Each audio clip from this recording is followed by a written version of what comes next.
Barangkali inilah salah satu wadah makanan paling legendaris, mangkok ayam jago.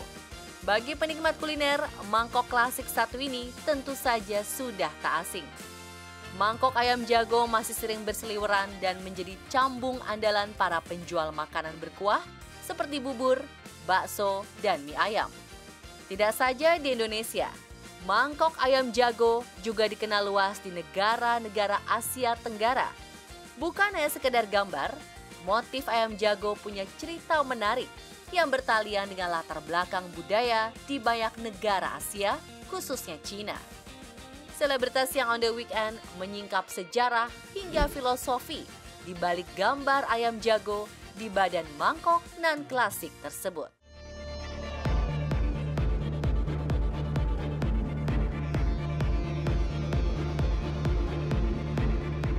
Sejarah mangkok bergambar ayam jago bermula dari masa dinasti Ming, periode pemerintahan Kaisar Cheng Hua tahun 1465 hingga 1487 Masehi.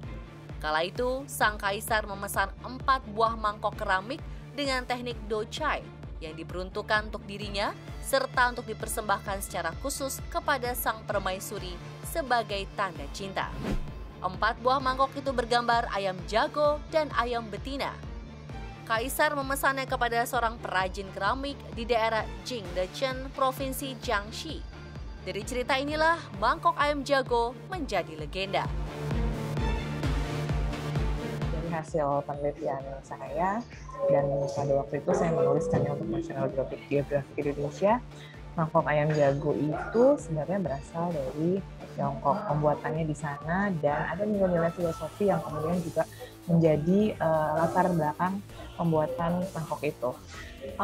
Kalau dari hasil penelitian saya, bacaan-bacaan dari beberapa referensi literatur gitu ya, sebenarnya mangkok ayam jago itu awal mulanya muncul dari kalangan istana gitu.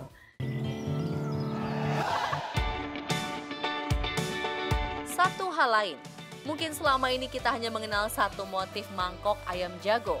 Nyatanya, mangkok ini memiliki 3 motif dan desain berbeda.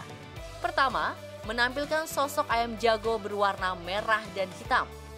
Kedua, motif bunga peoni merah. Dan ketiga, bermotif daun pisang.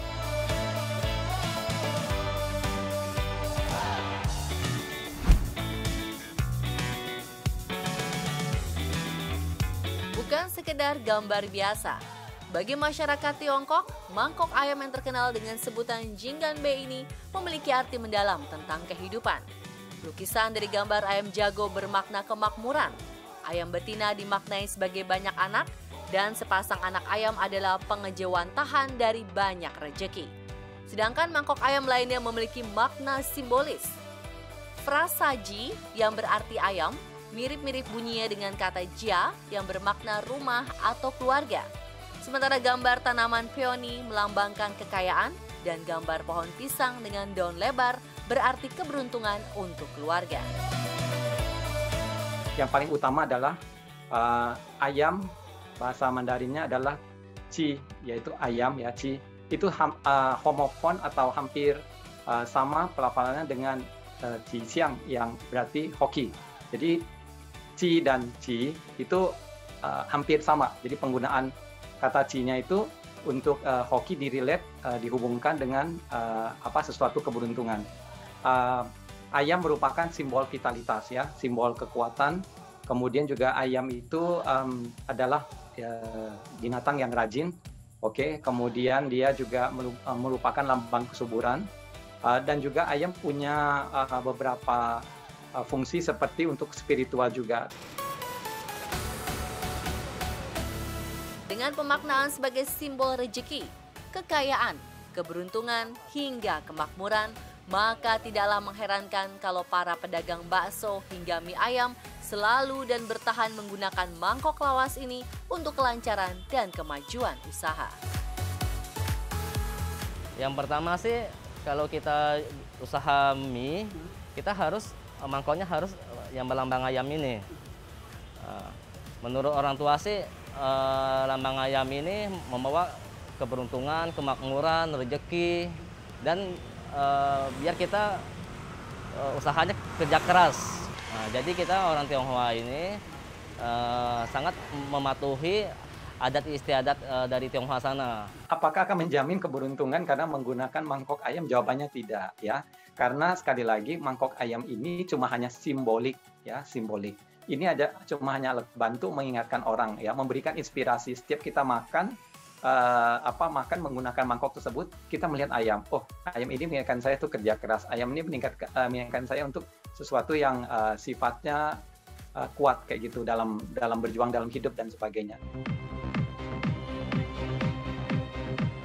Dimulai dari Kaisar Cheng Hua, diikuti kaisar-kaisar sesudahnya.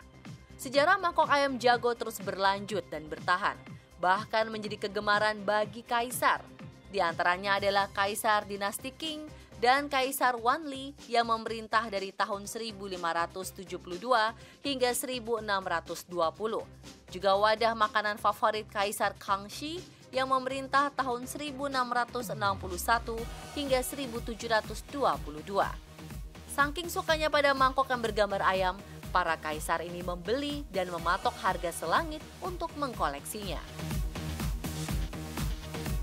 Sebenarnya inspirasi printing di sini pada masa itu ya, lukisan ayam jago di mangkok itu tidak serta-merta muncul juga karena nilai-nilai filosofi ayam jago, kemudian pohon pisang dan juga gambar bunga yang kemudian disatukan dalam satu gambar ini memiliki makna tersendiri dan itu sudah berlangsung selama ribuan tahun karena masyarakat di Tiongkok pada masa lalu ini juga memiliki khasanah filosofi terkait motif ragam hias yang sangat beragam dan sangat besar, dan ini terkait dengan beberapa kepercayaan mereka seperti Taoism ya, terutama yang memiliki banyak sekali serapan dari alam, dari flora dan fauna yang kemudian dia direpresentasikan menjadi nilai-nilai filosofi untuk kehidupan manusia masyarakat Tiongkok sejak ribuan tahun.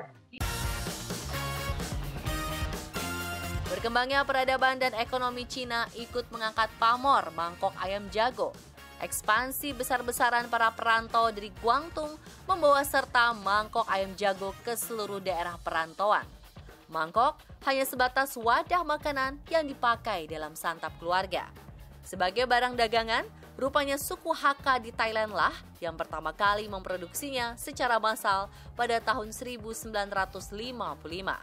Semenjak diproduksi orang Hakka, mangkok ayam jago mengalami banyak perkembangan motif atau desain. Bahkan yang tadinya hanya diproduksi untuk masyarakat Tiongkok, juga mulai diminati penduduk Asia Tenggara. Mangkok ayam jago dengan mudah ditemukan dari Hong Kong, Korea Selatan, Jepang, Vietnam, Singapura, hingga Indonesia. Karena saya kira kalau terkait dengan simbol ayam yang digunakan di mangkok gitu ya untuk piranti makan, yang kemudian ada di Thailand, itu pun ada di Malaysia juga mangkok digunakan, mangkok ayam gitu ya.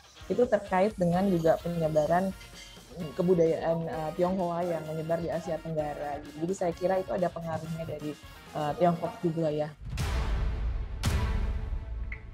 Meski sudah banyak beredar dan mudah ditemui, para kolektor tetap saja memburu barang orisinal. Dan itu tidak didapat dengan gampang. Kabarnya, mangkok ayam jago asli hanya tersisa 16 unit di seluruh dunia. 4 diantaranya dimiliki perorangan dan sisanya dikoleksi oleh museum publik. Mangkok-mangkok asli ini pernah dilelang beberapa kali oleh Badan Lelang Sotheby's di Hong Kong pada tahun 1960, 1970-an, 1980-an, 1990-an, dan terakhir pada tahun 2014. Nilai lelang tertingginya mencapai 36,3 juta US dollar atau setara dengan 508,2 miliar rupiah. Bahwa sebenarnya mungkin harganya bisa jauh lebih tinggi atau mungkin harganya itu agak sedikit rendah dari nilai yang dipublikasi misalnya.